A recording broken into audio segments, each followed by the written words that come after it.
Hey everyone, this is Zach with Adrenaline Outdoors. Many of us have already started to see trail cam pictures of bucks in velvet. We've got our cam set up in multiple spots. We've got our tree stands ready and they are hung.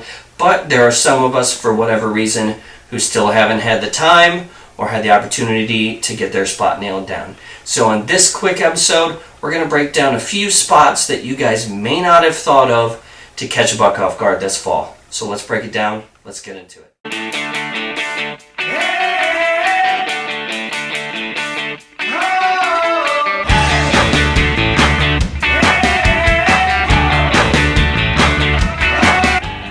So we're going to break down and cover four main areas. The first being doe bedding areas. The second, micro plots. The third, funnels. And the fourth, and one of the most controversials, is hunting buck bedding areas. We're going to break down each position and why you want to hunt them this fall. The first spot that we're going to cover is doe bedding areas. This can be a great, effective spot to hunt if hunted properly. It's always opportunistic if you can catch a doe coming in off the fields in the morning and hopefully bring the buck you've been waiting for all fall in right behind it. But, like I said, there are some catches. One of the first things you need to consider is making sure that you set up far enough away that you don't interrupt that doe's normal habits. The second thing, and equally as important, is making sure that you set up downwind. As we know, all too many times, if a doe gets spooked, off it goes, and there goes your chance at getting that buck. So make sure that you're set up downwind to avoid any mishaps. That happens too many times, that doe's going to change its bedding patterns, and you're going to be out of luck. One of the last things to consider is making sure that you can safely get in and out of your stand without spooking the does. So once again, taking point one back into consideration, making sure you're set up on the edge far enough where you can make your escape.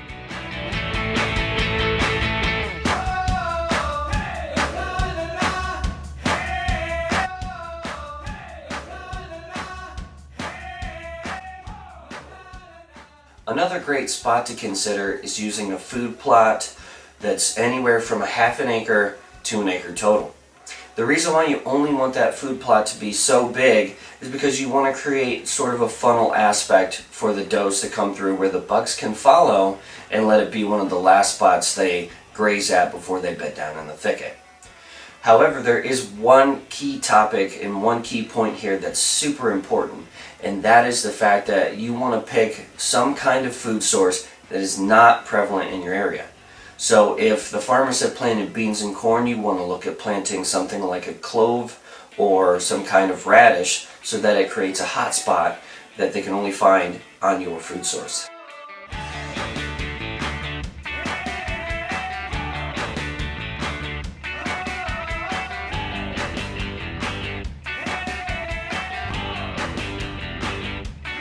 The next spot that we're going to cover are funnels. There are two positions when it comes to funnels that I want you all to take into consideration.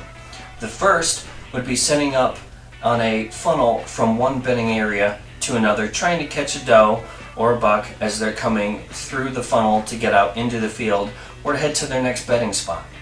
The second would be using a fence row. Fence rows can be a great way for deer to travel from one plot of woods to another. Setting up on a fence row that connects the two can be a great way to catch a deer off guard and hopefully give you an opportunity without being noticed where you can go back to that spot again. One additional thing that I want everyone to take into consideration when choosing to hunt a funnel is that the deer will not stay in this area for long. It's a great position to get set up in early morning when the deer are starting to funnel through from the fields, or vice versa in the evenings to come out of their bedding areas to the fields. Take that into consideration and understand that it will be a quick opportunity, and that will be a spot that if busted, you're going to have to probably relocate your stand. But if you're careful, you should be able to get in and out effectively enough to hopefully catch a deer off guard.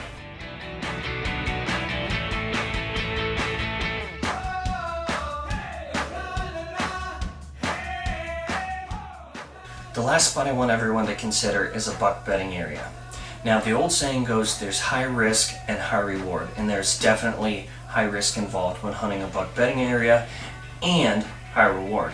For whatever reason you're considering hunting a buck bedding area, whether it be your food plots aren't working for you, your funnels are getting you nowhere, or you're just out of ideas, there's definitely some great opportunities here. A man by the name of Clint Casper wrote an article about the success he had when it came to hunting buck bedding areas.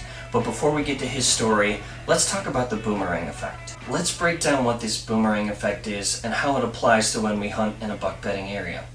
Clint Casper gives a really great story about his first-hand experience of the boomerang effect and what changed his perception of what bucks really do when it comes to choosing a bedding area. Clint had set up one day to hunt in the woods, and he noticed his target buck about 150 yards away. Well, that buck stopped and bedded down. Not long after the buck had bedded down, Clint heard noise in the distance. It happened to be coyotes. As the coyotes came, the buck fled. And the coyotes came in, smelled the buck's bedding area, and off they went. Not more than 20 minutes later, that buck had circled back around and came back to his bedding area. Why would he do that? The answer is simple. The buck's bedding area served its purpose and kept the buck safe. This theory has been a key force when it comes to how we think about buck bedding areas and how we can approach hunting them. Once we have a clue of where buck might be bedding, we're going to set up trail camera pictures, we're going to scout the area, and then we're going to look for scrapes and rubs to help indicate that might be part of that buck's core area. Once we've pinpointed where that buck could be at, we're going to use something like a light tree stand, or even better, a climber, to help us move our way in to help pinpoint down where exactly that buck might be at, creating the opportunity for a shot. But what happens if we accidentally kick that buck up and spook it? Well, if there's anything that Clint has taught us, it's that that buck will be back. We continue to hunt that spot, changing our locations on and off to get closer and hopefully get a shot at the buck that you're looking for.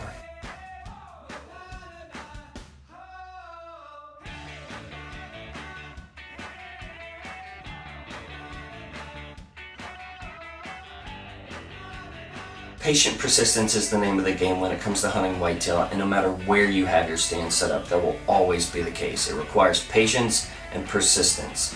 I hope this video gives everyone the opportunity to check out a new location and hopefully harvest the buck that you guys have been looking for and been seeing on your trail cam pictures already.